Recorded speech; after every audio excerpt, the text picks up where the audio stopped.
Donc on commence avec la ville en 5e position, c'est le petit village de An Phu.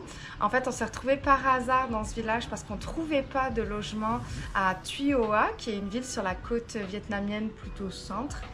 Et c'était vraiment un village qu'on a adoré. Ouais. En fait, ça ressemble à une ville balnéaire, mais il n'y a pas grand-chose d'extraordinaire, des grands bâtiments et tout. Non, c'est vraiment un truc très typique vietnamien. Bord de l'eau, tranquille. Il y avait tout ce qu'on avait besoin dans un petit village, dont de la bonne nourriture, des bons desserts, la plage juste à côté. Dans numéro 4, Hoi An. Hoi An. C'est patrimoine mondial de l'UNESCO. Et en fait, il y a beaucoup quand même de touristes là-bas, mais assez peu aussi parce qu'on a pu se promener et être tranquille de temps en temps en dehors un peu du centre touristique.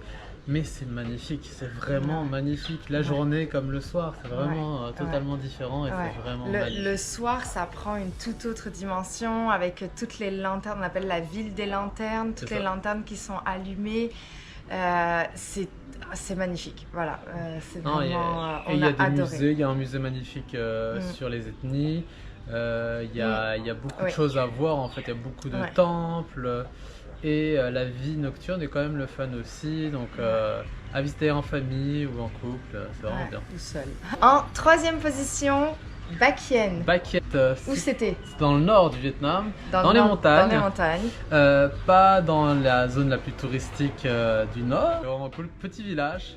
Le marché, t'as aimé ça le marché? Ouais, il y avait le marché avec vraiment beaucoup de... En fait, on voyait les femmes coudre vraiment à la machine les tissus, les tenues traditionnelles en fait. Donc ça reste un village dans les montagnes, donc il y a une forte présence des ethnies et on voyait vraiment sous nos yeux la fabrication des tenues traditionnelles. Donc c'était vraiment chouette. Et en 2e position, Can Tho. Et là on est tombé sur une ville très dynamique, une grande jeunesse, pas mal de jeunes dehors, dans les cafés, dans les restaurants, des mini-ruelles parallèles un peu partout.